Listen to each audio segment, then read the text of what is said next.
Hello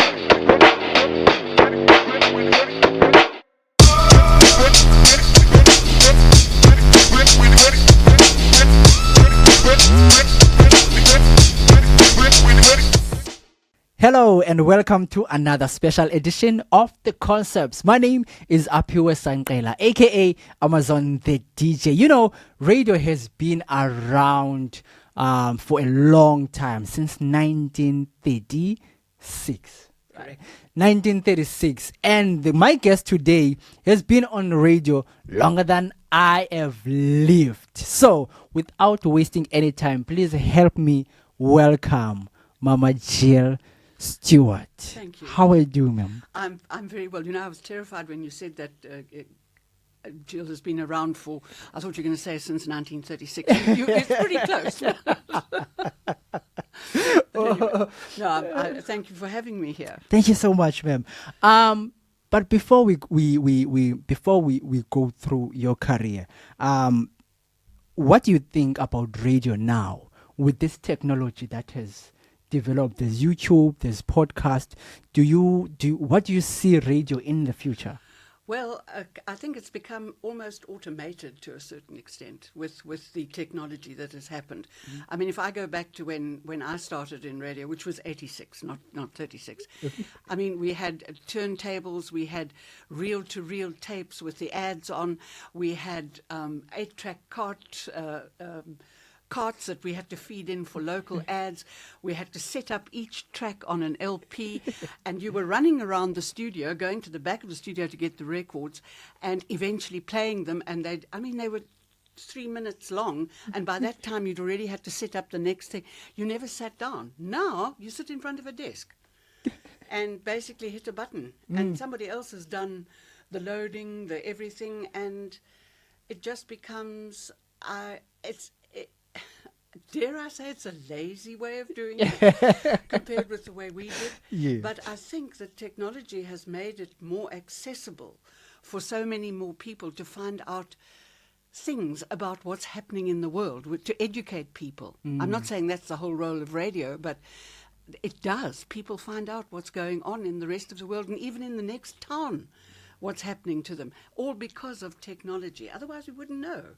You know, no, it's a wonderful thing. I don't think I will be around to see it really develop into something where it's almost totally automated, you know. But it's a wonderful thing that's happened with radio.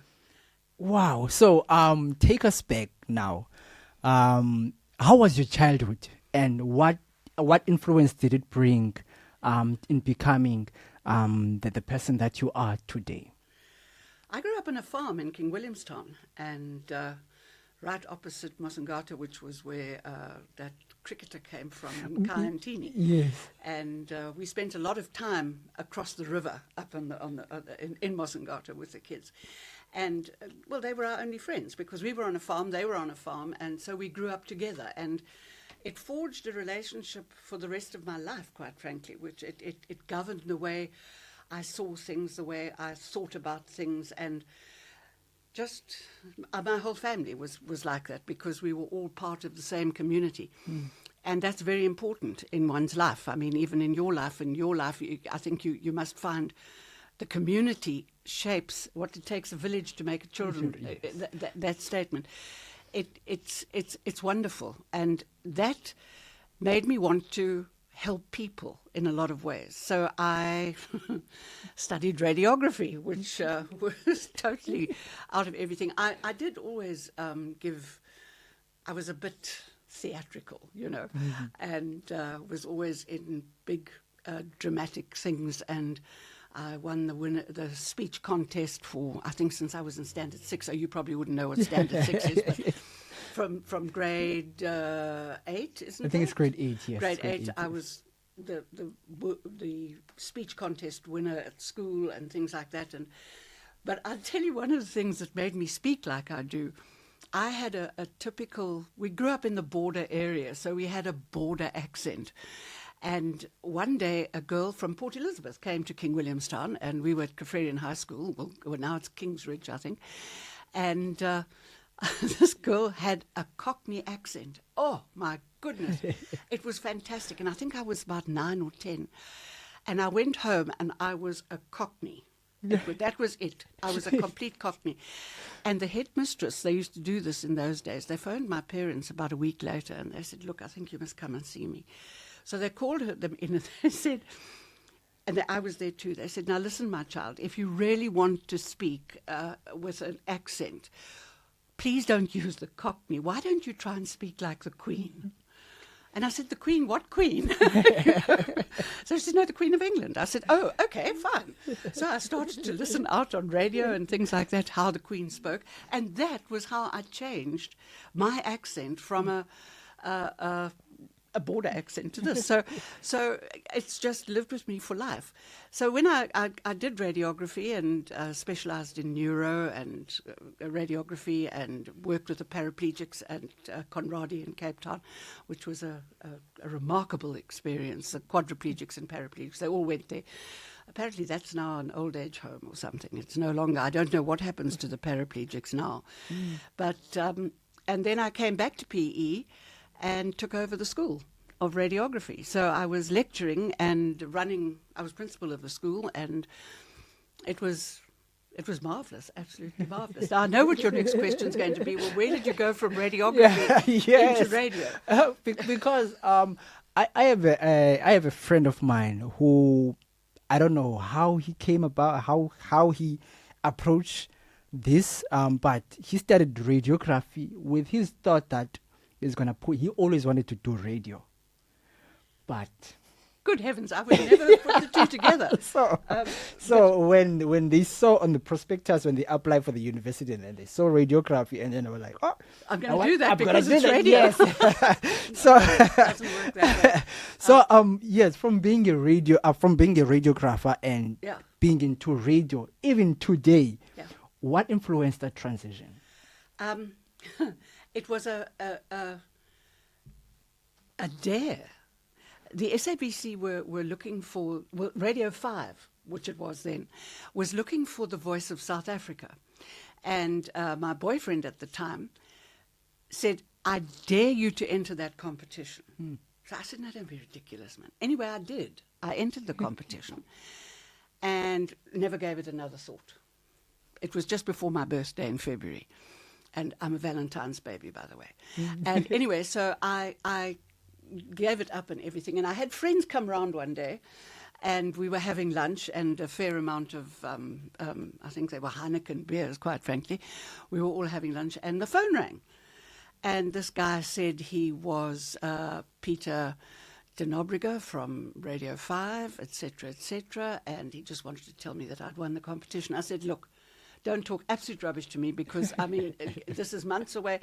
That's the biggest load of, and I used a few words that I shouldn't. Anyway, and he said to me, well, are you listening to the radio right now? So I said, no, I'm having lunch with friends and we're having a great time. So he said, well, please put your radio on to Radio 5. So I put it on. And he said, okay, I'm now talking to, at that stage I was Jill Cheetham. He said, I'm now talking to Jill Cheetham and she has just won. I said, are you kidding me? And I said, hey, girls, come on, listen to this. It was absolutely ridiculous. Anyway, it was a wonderful experience. They flew me up to Johannesburg and for the Rand Easter show. And that was the first time I'd seen inside a studio, except when we did the audition. And, well, I didn't know it was an audition at that stage, but it actually was. And then I had lunch with all these broadcasters, and I was just in another world. That's all I can say. It unbelievable. And then in the afternoon, I was on shows, different shows on Radio 5. We spent the afternoon there doing broadcasting. And when I sat down in front of this microphone, I thought, this is it. This is what I have to do. Not what I want to do. I have to do this. Anyway, they offered me a job on then Highveld, which is now 94.7, and I would have got the graveyard shift, and I didn't know where I'd live in Johannesburg, and surprisingly enough, the salary was the same I was earning in Port Elizabeth. So I said, look, much as I really would love to do this, I can't afford to do it. I'm not going to drive around Joburg, even then, in the middle of the night, you know, etc. Anyway, so I didn't. And eventually, in 1985 actually, these three men walked into my lecture room where I was teaching my class of students, and I had 20 of them in the classroom, and I was a bit upset, and I thought, what on earth? And they said, no, we're just here to sit and listen to you. So I thought they were from the medical association to listen to what was going on. Anyway, when I finished, I said, no, well, just come and explain yourselves, please. You don't do this, you know. He said, no, we're actually from Radio Algoa, and we'd like you to come on to... we were looking for a female voice, and then Gordon Hoffman, who was a presenter at 5 and was a naughty guy, and he'd moved, they sent him down to PE to do something about it. And he said, but you've got the voice of South Africa here in PE. Find her, you know, and they did. Sure. And I started, and that was it. I started on a Sunday afternoon, the 2nd of January, 1986. 1986.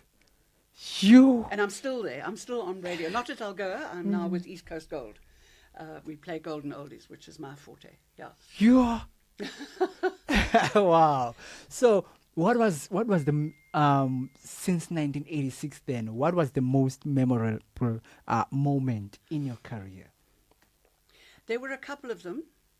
I was nominated for an Arties twice, which is like winning the Presenter of the Year for personality presenting. I had a 3-hour interview with Cliff Richard, Sir Cliff Richard, and which was wonderful. It sat and we chatted like you and I chatted. That was definitely a highlight.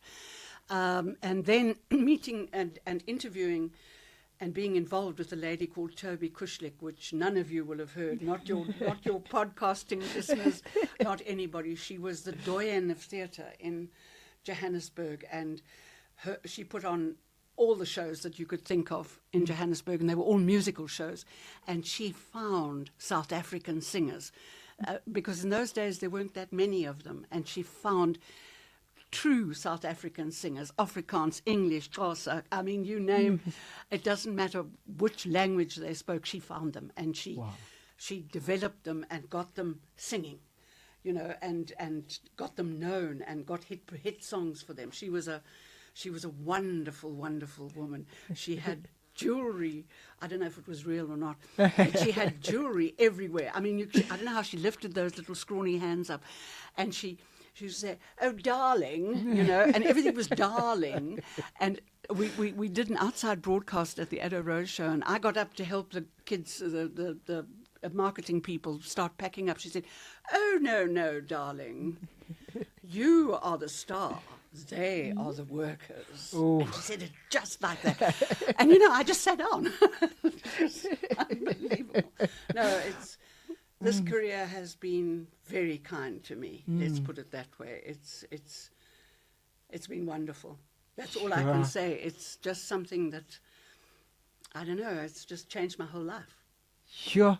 Wow. But, you know, it's difficult for families. This life, I had a son, and I was a single parent from very early on when he was there. And he actually lost a lot of mother time because I was always doing outside broadcasts. I was always doing appearances. I was comparing. I was doing all that, you know. And it's not that I left him, but he came with me. So this poor child had to sit through all this.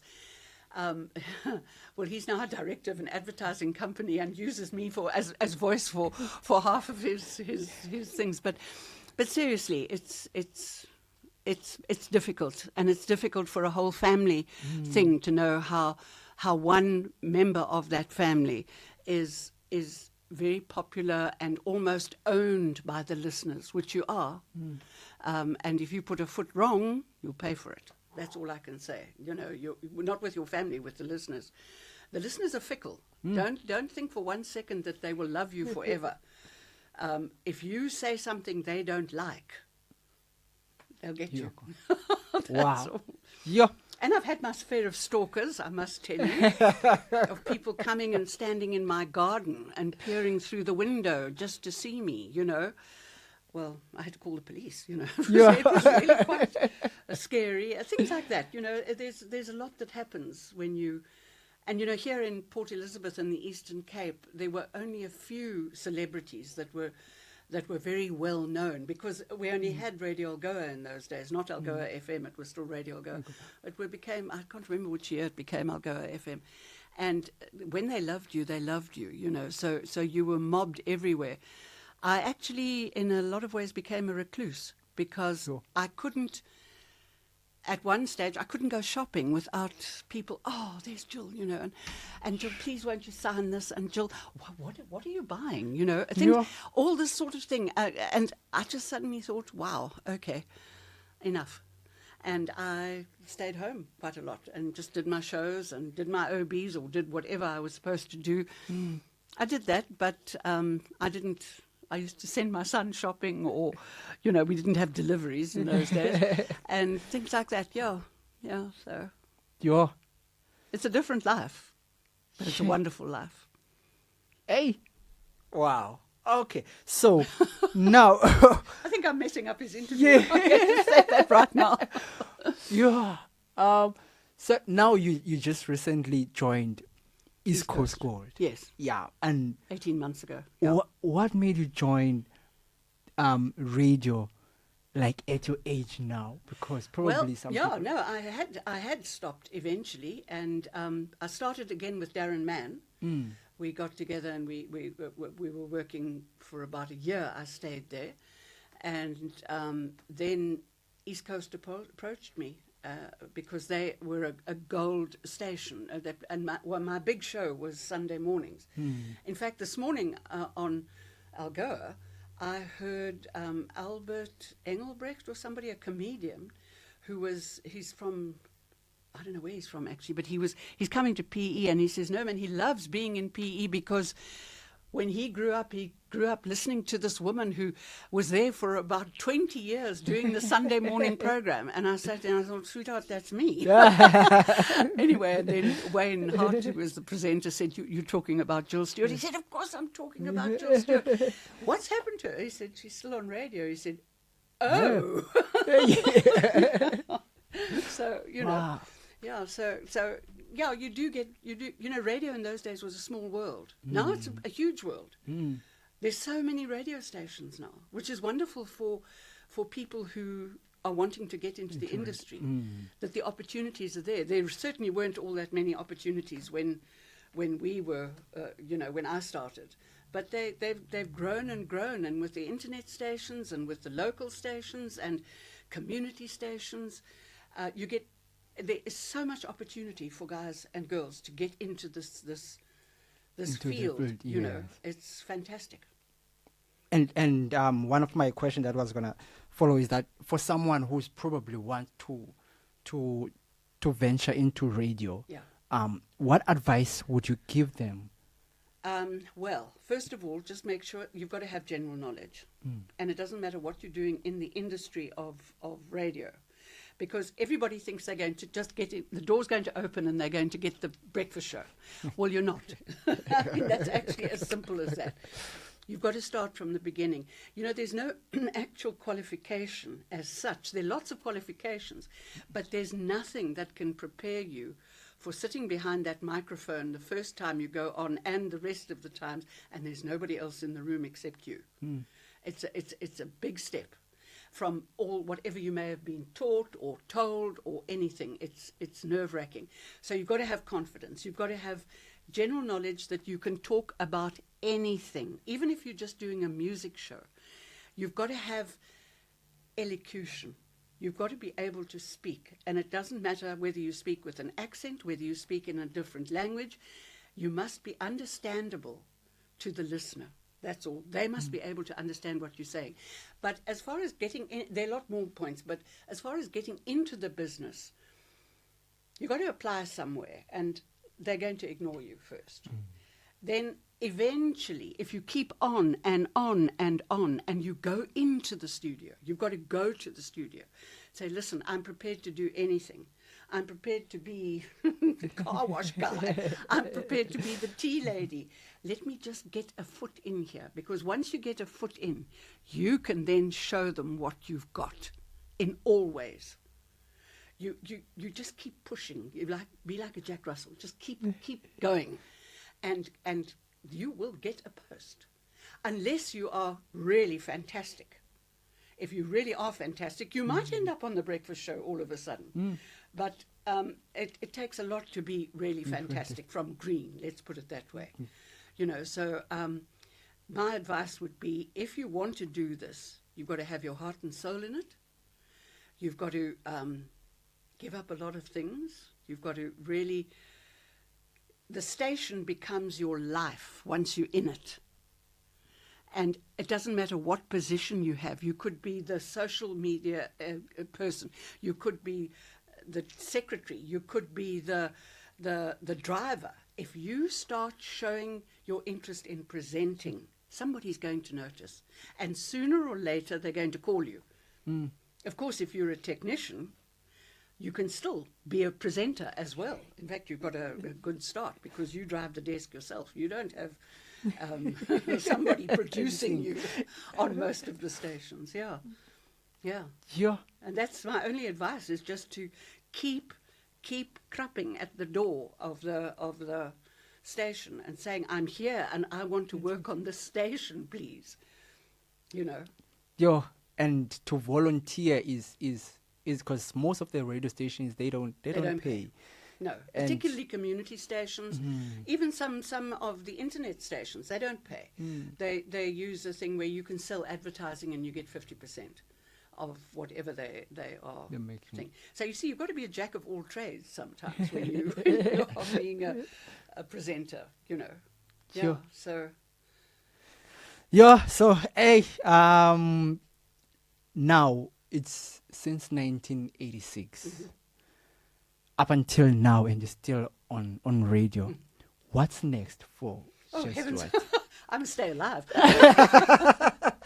But you know, I know there are a lot of people who are my age who are not active, they're not doing much. But all I say is, if you have a talent or if you have an interest, use it and keep your mind going. Because, you know, we're all reaching the age where things slow down. And I think if I didn't, and the only reason now that I'm doing this, because I have to work very hard. I do the whole show. I compile the whole show. I find the music if I need to. I then do the links and I send them up to Durban. Everything goes that way. It all goes, the show goes complete, finished when I send it up to Durban. And it takes me about 3 days to do a 4-hour show. Because I research, that is the kind of thing you have to do. You have to be completely devoted to this job to do your work. You can't open your mouth and just wing it like I've been doing this morning. But I've got years of experience of not winging it, but of having an idea of what I'm going to say. And that is so important. In the beginning, I stress with everybody, as I'm sure you've heard, prep your show, write out what you're going to say, write it like you'd speak it, etc., so that you don't, you know, all those things, and have crutches, words that you sort of fill up time with. But I have managed to keep myself busy without getting dramatic, and to keep my mind going, which I think at my age of life, which I'm not going to give you on the air, but you can work it out for yourself. But basically, you just have to keep yourself going. So for me, I will carry on with East Coast Gold as long as they want me. I still do the odd bit of DJing, I'll have you know.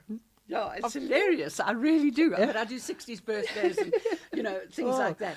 So, yeah, but I still do that, and I have my own equipment and stuff like that. So, you know, as long as you keep yourself doing something, you'll be fine. And you find something to do when you get older. Otherwise, I'm afraid, you know, the clock runs out rather fast. Wow. Yeah. So, we are sitting with Uchel Stewart. She's been on the radio since 1986 and up until today. So you compile your own music. Yeah, I do. And I you're was doing a the. pilot Algoa as well. I was everything at Algoa. I did all the shows.